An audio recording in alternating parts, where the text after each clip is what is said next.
For coming here on this beautiful Arizona evening.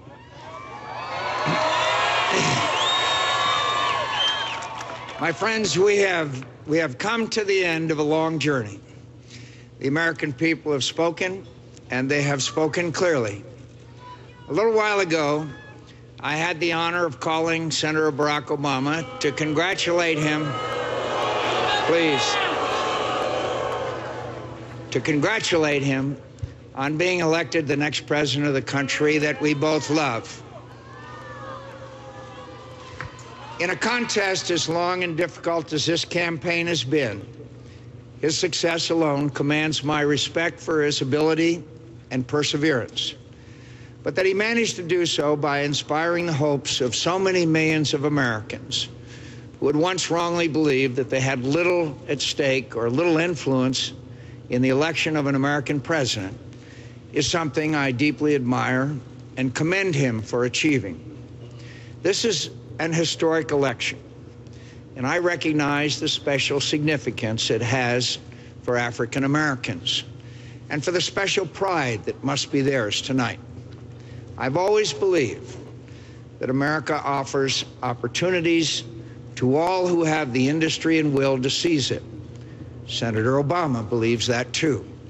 But we both recognize that though we have come a long way from the old injustices that once stained our nation's reputation and denied some Americans the full blessings of American citizenship, the memory of them still had the power to wound. A century ago, President Theodore Roosevelt's invitation of Booker T. Washington to dine at the White House was taken as an outrage in many quarters. America today is a world away from the cruel and prideful bigotry of that time. There is no better evidence of this than the election of an African American to the presidency of the United States. Let there be no reason now. Let there be no reason now for any American to fail to cherish their citizenship in this, the greatest nation on earth.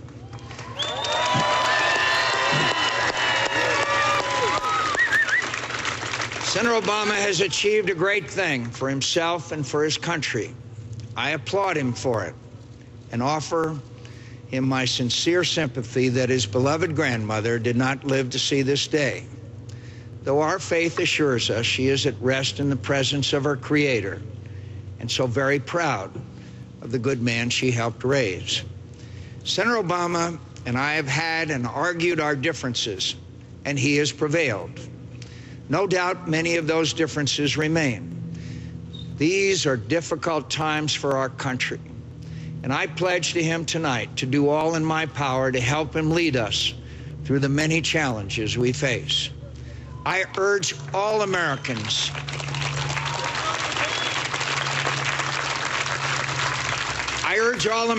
who supported me to join me in not just congratulating him, but offering our next president our goodwill and earnest effort to find ways to come together, to find the necessary compromises, to bridge our differences, and help restore our prosperity, defend our security in a dangerous world, and leave our children and grandchildren a stronger, better country than we inherited.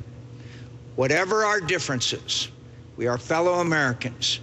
And please believe me when I say, no association has ever meant more to me than that.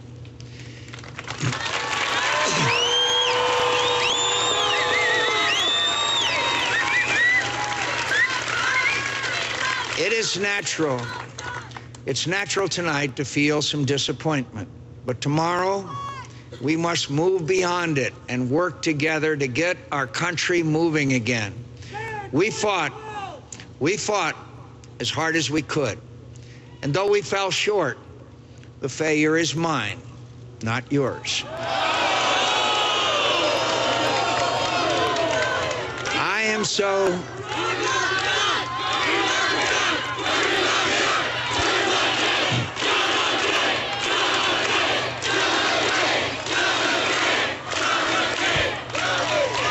am so deeply grateful to all of you for the great honor of your support and for all you have done for me. I wish the outcome had been different, my friends. The road was a difficult one from the outset, but your support and friendship never wavered. I cannot adequately express how deeply indebted I am to you. I'm especially grateful to my wife, Cindy, my children, my dear mother,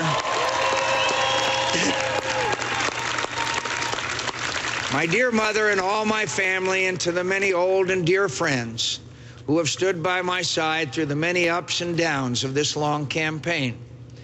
I have always been a fortunate man, and never more so, for the love and encouragement you have given me.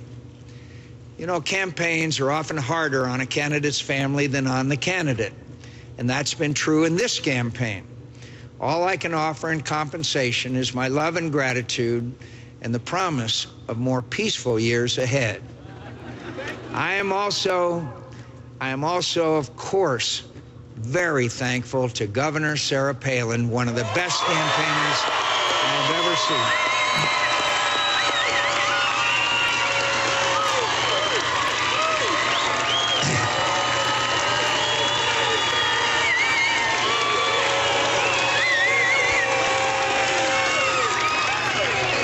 One of the best campaigners I have ever seen, and an impressive new voice in our party for reform and the principles that have always been our greatest strength.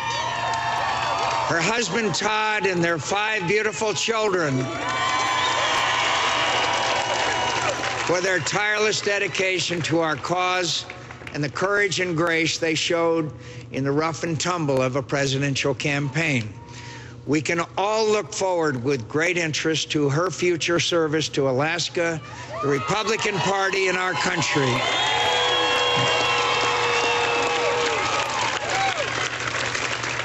To all my campaign comrades, from Rick Davis and Steve Schmidt and Mark Salter, to every last volunteer who fought so hard and valiantly, month after month, in what at times seemed to be the most challenged campaign in modern times. Thank you so much. A lost election will never mean more to me than the privilege of your faith and friendship. I don't know what more we could have done to try to win this election. I'll leave that to others to determine. Every candidate makes mistakes, and I'm sure I made my share of them. But I won't spend a moment of the future regretting what might have been. This campaign was and will remain the great honor of my life. And my heart is filled with nothing but gratitude for the experience, and to the American people for giving me a fair hearing before deciding that Senator Obama and my old friend, Senator Joe Biden, should have the honor of leading us for the next 4 years.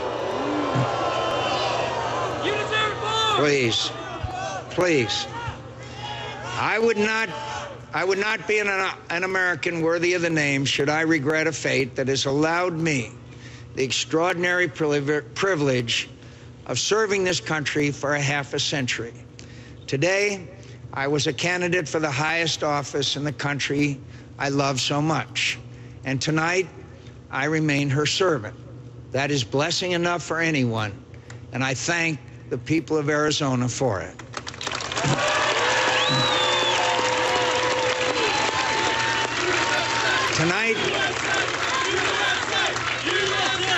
Tonight, more than any night, I hold in my heart nothing but love for this country and for all its citizens. Whether they supported me or Senator Obama, I wish Godspeed to the man who was my former opponent and will be my president.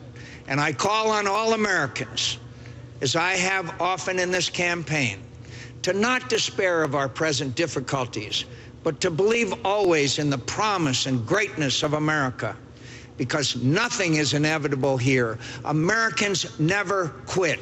We never surrender. We never hide from history. We make history. Thank you, and God bless you, and God bless America. Thank you all very much.